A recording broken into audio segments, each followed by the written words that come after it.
এই মুহূৰ্তত জনাইছো এটা ব্ৰেকিং নিউজ। পুনৰ নগাঁৱৰ ৰূপহীহাটত সংঘটিত হ'ল চুৰিকাণ্ড। গোদামৰ তলা ভাঙি চোৰে লুটি নিলে ৯৫ বস্তা চিকনি চুপাৰী। নিশা হাতত মাৰণাস্ত্ৰ লৈ আহিছিল ৬-৭জনীয়া চোৰৰ দল। চোৰৰ দলটোৱে লগত লৈ আহিছিল ১০ চকীয়া বাহন। চোৰে লুটি নিয়া চিকনি চুপাৰীৰ মূল্য প্ৰায় ১৪ লাখ টকা। নগাঁৱৰ ৰূপহী পুথিখাইটি গুণাবাৰীত সংঘটিত হৈছে এই ঘটনাটো। আব্দুল হাই নামৰ লোকজনৰ তামোল ফেক্টৰীৰ পৰা চোৰে লুটি নিয়ে ১৪ লাখ টকাৰ চিকনি চুপাৰী। ঘটনাস্থলীত আৰক্ষী উপস্থিত হৈ তদন্ত আৰম্ভ কৰিছে যদিও বৰ্তমানলৈকে একো সুসূত্ৰ উলিয়াবলৈ সক্ষম হোৱা নাই। কালি ২টাৰ পৰা ৩:৩০টাৰ ভিতৰত আমাৰ ঘৰত ১২০ বস্তা মাল আছিলে পেকিং। তাৰ পৰা ৯৬ বস্তা লুকাই নিলে। কোনোবাই নিলে গাড়ী লগাই ৪জন না ৫জন মানুহ আহিছে। এতিয়া আমাৰ ২৬ বস্তা আমাৰ ইয়াত আছে আৰু 96 বেগ আমাৰ লৈ গ'ল গাড়ী দি। গাড়ী লৈ আহিছিলে? গাড়ী লৈ আহিছিল, ডাঙৰ গাড়ী। ডাঙৰ গাড়ী। আপোনালোকে একো গম পোৱা নাই? গম পোৱা নাই। কিমান বস্তা মাল আছিল আপোনাৰ গোদামত? 120 বেগ। কিমান টকাৰ হ'ব? মিনিমাম 120 বেগ হ'লে ধৰক পাৰ কেজি 200 টকা হ'লে আমাৰ লোকচান হৈছে। ইয়াৰ পৰা মাল নিছে ধৰক ১৪ লাখ টকা মাল লৈ গৈছে। আনুমানিক ১৪ লাখ টকাৰ মাল লৈ গৈছে। নাম আপোনালোকৰ গোদামৰ? মহম্মদ আব্দুল হাই। আব্দুল হাই। এই ঠাইখনৰ নাম কি? পুথিখাইটি। পুথিখাইটি। আপোনাৰ এই ফেক্টৰীটো আপোনালোকৰে? যোৱা নিশা এই ঘটনাটো সংঘটিত হৈছে।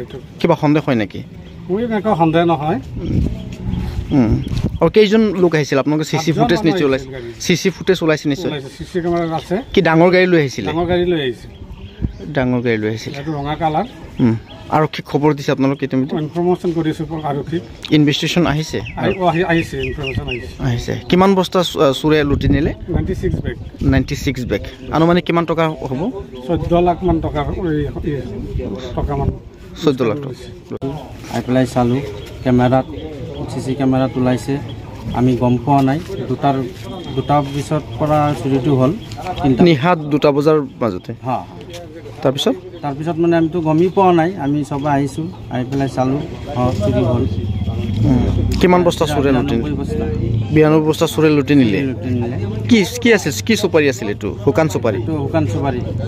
শুকান চুপাৰী। কিবা চোৰে কি বাহন লৈ আহিছিলে? বাহন আপোনাৰ ডাঙৰ গাড়ী লৈ আহিছিলে। ৪ চকা হয় গাড়ীটো, কিন্তু এইটো নতুন মডেলৰ যিটো ৪ চকা হয় ডাঙৰ, সেইটো গাড়ী লৈ আহিছে। গাড়ীটো এই ৰাস্তাৰ পৰা বেগত ঠেলি আনিছে। সিহঁতে ঠেলি আনিছে, যোৱা সময়ত ষ্টাৰ্ট দিবলৈ গৈছে। ষ্টাৰ্ট দি লৈ গৈছে। কিমান টকা মাল হ'ব মানে? ১৪ লাখ এনেকুৱা হ'ব আৰু কমেছ মই হিচাপটো জানা নাই। মই ইমানখিনি। এই ঠাইখনৰ নাম কি? এইটো পুথিখাইটি কলেজ। ৰূপহী কলেজ ৰোড, গুণাবাৰী। ভিডিঅ' জাৰ্নেলিষ্ট মৃণালৰ সহযোগত নগাঁৱৰ পৰা বিভূতি বৰাৰ প্ৰতিবেদন সুহানা লাইভ।